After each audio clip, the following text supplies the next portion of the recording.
herself. She started coming out, her schoolwork got worse, and she kept all her problems to herself. Stupid. No friends. Freedom. So, do you want to meet up with the kids or something? No. Why not? We're busy. Yeah. Oh. Okay then. Oh. Like, can I sit beside you just now? Oh my god. Can you not take a hint? Look, we do not like you. Is that clear enough for you? Why don't you just shut up and get lost already?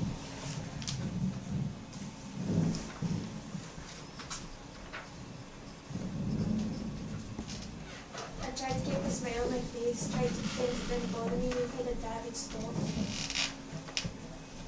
People started calling me names because I was friends with Kendall, but I still stuck by her because I knew she could get through this by herself. We didn't stop. Stupid. Go. Attention seeker.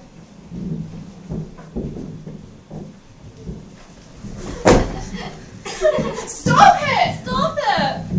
Who do you think you are? What? Spit it out.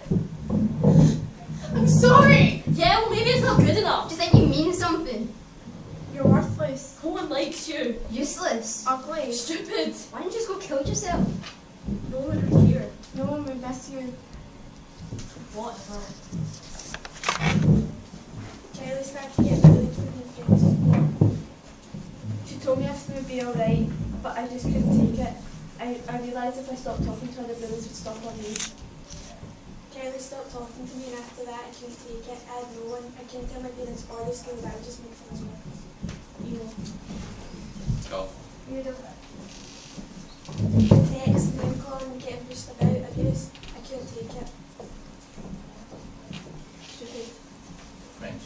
Attention seeker. Stupid. Pathetic. Tell yourself. So I did it. It was my fault. It was our fault. It was my fault.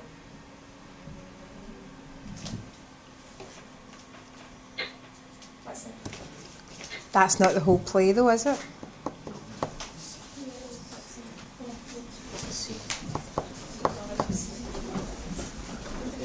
Jesus wants to.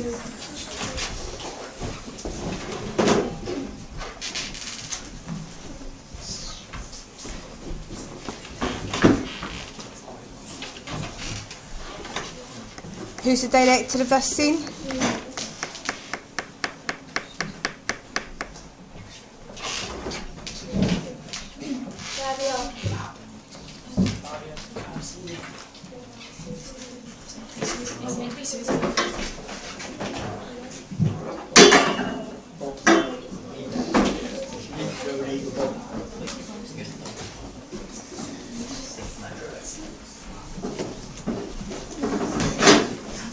So you didn't even know who's next?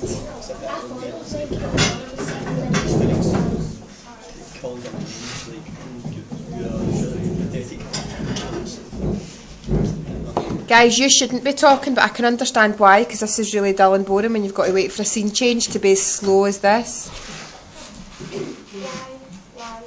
Best friends, she said. Best friends forever. What happened to that? What did I do wrong? Why would she want to leave her family and friends behind? Just can't get my head around it.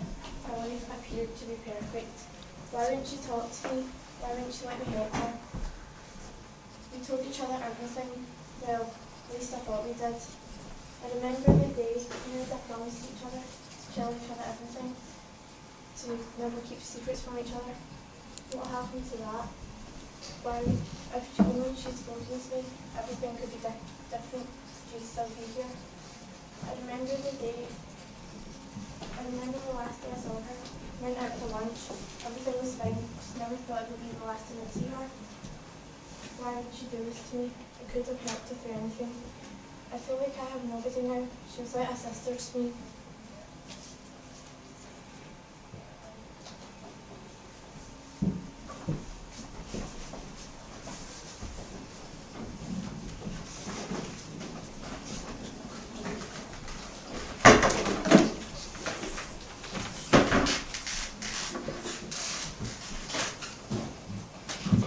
Something's not right with Jennifer. She's been really rude to me, but I know I haven't done any wrong. Jennifer was never the type she had feelings, but she'd always tell me something's bothering her. Can't even think of anything that made her be so upset. Jennifer was always so happy, smiling, laughing, like she didn't have a care in the world. But these last few weeks I think I've seen her smile once, and it wasn't her usual big grin. I really need to talk to her about this.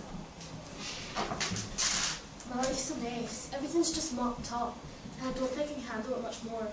What makes it worse is I don't even think I can talk to Emily about it. She'll just freak out and demand that I tell someone, and I really don't want to do that. I'm scared my cuts will start to show, and people will begin to realise that I'm depressed. It's just, ever since my dad died, everything just went downhill. I know Emily knows something's wrong, but I haven't told anyone about my dad dying, and I just don't think I can handle telling anyone. I don't know what to do anymore.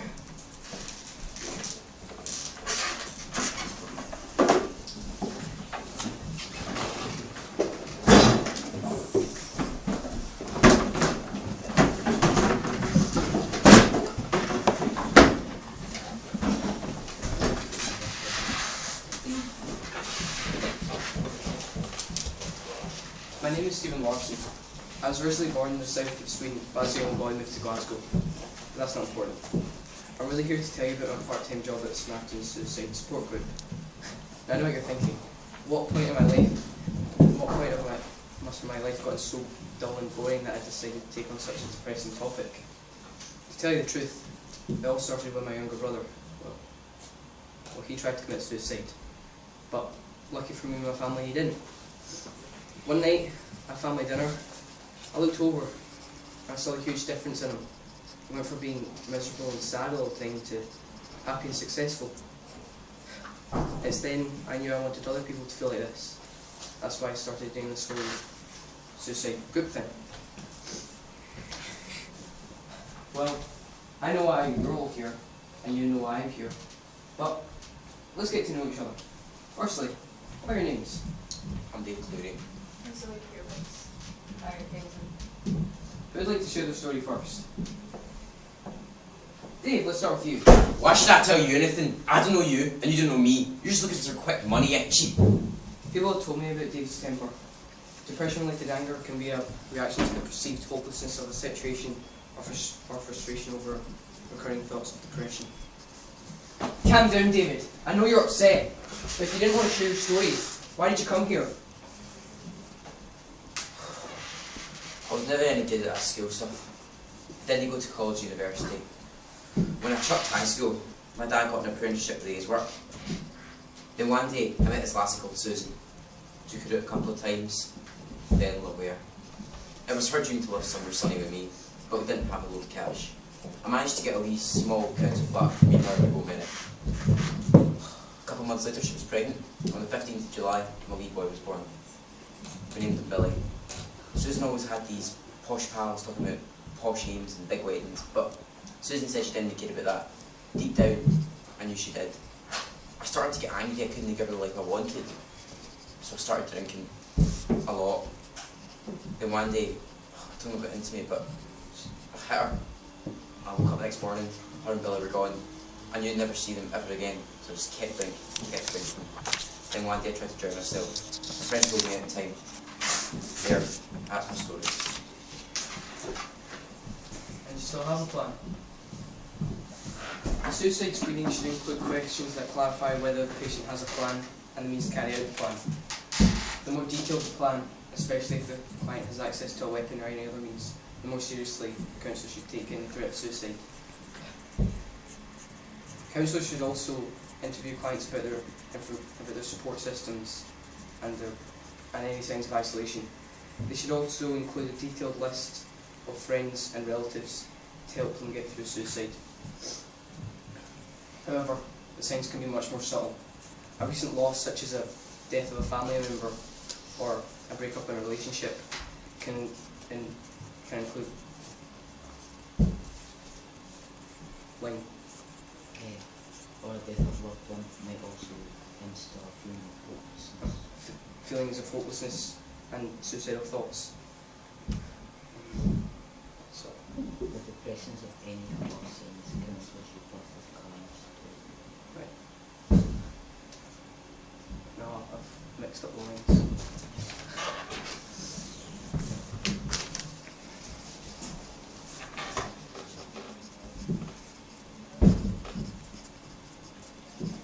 Counsellors should also give clients information about suicide hotlines and emergency services.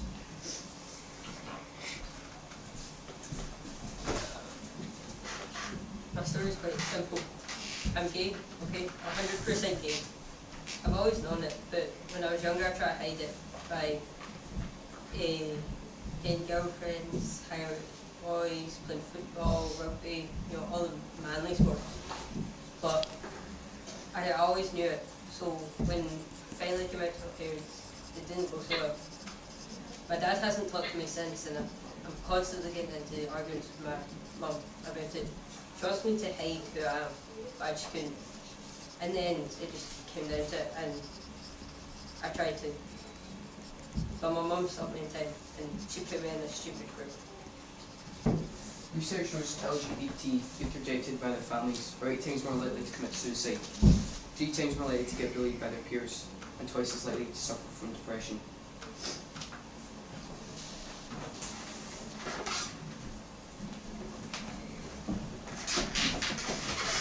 I'm sure I wasn't born feeling like this, but I can't remember a time in my life where I've not felt like I wanted to die.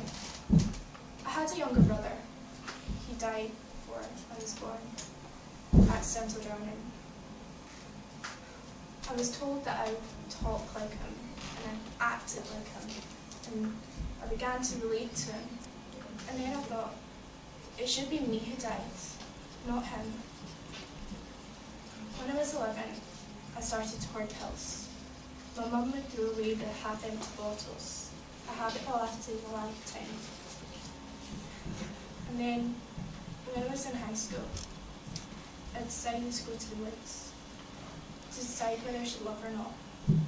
So, as I was walking that hill, I looked out to the valley and the houses below, and I decided that as long as I could see the beauty in the world then, it was worth sticking around in. I had my first major depressive episode when I was in uni, but I didn't try to calm myself then, even though I could have with my major in chemistry and all the stress. A few years after uni, I aborted my 10th because I knew I'd be crowned, and I didn't want that. When I was younger, my mum had been in the hospital, and she woke up next to a girl who'd also woken up from a suicide attempt. She told me how horrible it was to witness, and I didn't want that. So I started to do stupid things. I'd run into traffic, and I started to drink heavily. But my mum took me to a psychiatrist and put me on meds and therapy, and I started to feel good again. I got married, and I thought I had my life on track, so I came off the meds, and I realised I had a drinking problem. So off to rehab, and I started to think that I must want to live, otherwise I wouldn't be get sober. And I held on to that for a long time. I do things like gratitude lists. Sometimes they'd help, but other times they wouldn't. I felt like I couldn't even be an alcoholic in recovery right. I decided I know when I'd had enough, when I couldn't face the world anymore. I reached that point. I made a will, and I made a plan, and I made a backup for the plan, and a backup for the backup. And then my older brother killed himself, and I felt like I'd been levelled, like someone had come up behind me with a 2x4 piece of wood and smacked me right across the head. I realised that things like depression and mental illness, they talk to you, they tell you you're useless, worthless. No one would miss you if you were gone. I realised that that's what my brother had been thinking. I knew it, because that's what I was thinking. And I thought, if he was still alive, I would tell him that all of it was wrong. And I knew that if it applied to him, it must apply to me. Even if I didn't think it, or even believe in it, I had the evidence, so how could I doubt myself? I decided I was going to do it right this time, so I went back to the psychiatrist, saw different doctors, got different meds, until I got the right combination. And then I met Ken Tullis. He's a psychiatrist, and he talked to me about his own struggles with depression. And he asked me a question. He said, "Do you think suicide is an addiction?" And then I realised I treated suicide the same way I treated drugs and drink. But I didn't think about it anymore. I had a toolbox. I had therapy. I had groups I went to. I had drugs. And whenever I had those thoughts, I could wait till they passed. I had to treat my depression like a chronic illness, just something I had to be vigilant about. I felt good. I started to exercise and eat right, started to take a new outlook in life, and decided if I felt bad, I'd wait for it to pass, because I could see the good things in life, even though it's not perfect. I'm glad I stuck around to witness the joy of it all. A dear approach to suicide crisis can also help ensure provide safety. Whenever in doubt, counsellors should work with psychiatrists and other medical professionals to help ensure provide safety.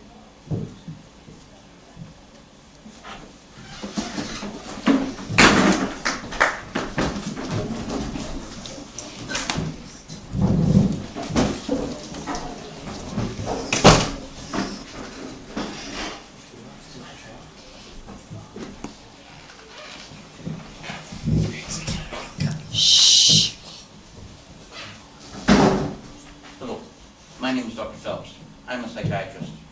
I work on the understanding of depression in the biological terms, such as some chemicals mixing in the brain and causing a reaction in the mind to send someone into a depressive state. That sort of stuff. In some views, depression can be caused by chemicals called neurotransmitters, which are chemicals that send messages from the brain around the body. If there are a low level of certain neurotransmitters, then that can cause depression. In this view, it's said that it can be caused by low levels of serotonin, which is a chemical in your nervous system that helps with indigestion. In mentioning this, some views say that it can be passed down genetically through families. How to tell if it has low serotonin levels, then it might grow up to be depressed. There is some evidence to certainly prove this, but it is still not confirmed. Even though this has been approved, this has not been a proved cause. There are some psychiatrists, such as myself, that are carrying out tests on people suffering from depression. She was one of the first to send an application in, and after reading it, I couldn't say no. She wrote about how she was having dreams of herself standing on a rooftop, Looking at the ground 1,000 feet below, I take a deep breath and I step forwards and feel relaxed, feel the gravity pulling me down, and then I hit the ground and I wake up and I feel so upset and scared. I don't know why I have these dreams. Please help me to understand why I have these dreams. I feel so upset. Yours sincerely. Zoe Watson. This letter made me wonder how scary this poor girl must be if she doesn't know what's happening to her. As I was saying, after reading Zoe's letter, I called her up to tell her to come down to visit me. And when she arrived, we talked a bit about her life. Then I told her that she could join our program to help understand her depression and how it was caused. In our facility, we take a DNA test from our subjects or patients, as they like to be called, with their consent, of course, and we search for specific signs of low serotonin and low neurotransmitters. And we also set out a clean, non-scientific atmosphere to make our patients feel as though they aren't experiments. As I said before, out of the 10 people here at this facility, 4 of those people have both of the symptoms, but the most occurring symptom is low serotonin levels, which is interesting because of all the patients in here, they're all in different stages of depression. These stages are anger, sadness, hopelessness, loss of interest in food and sleep, and thoughts about death and suicide. The sad thing about Zoe is she's going through the look of all these stages of depression. I hope at some point we will help Zoe or any of the other patients before they do something drastic themselves.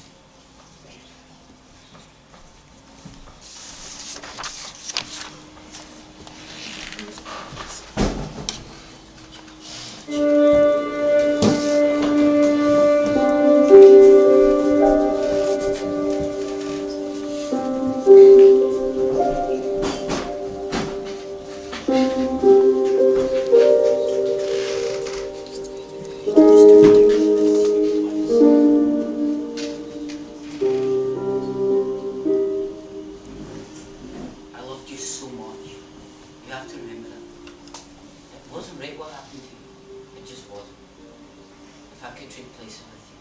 I would. I really would.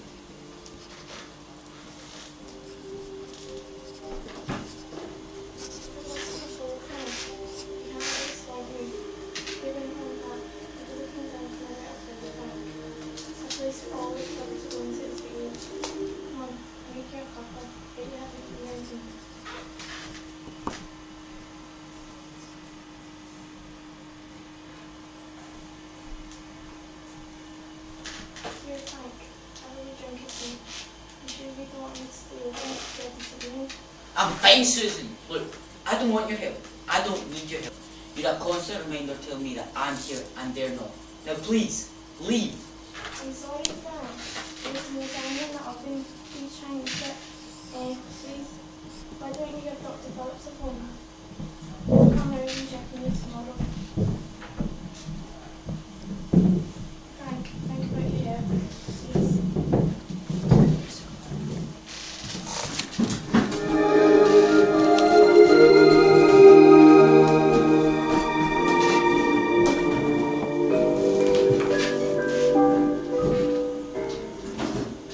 They say there is no pity for a coward.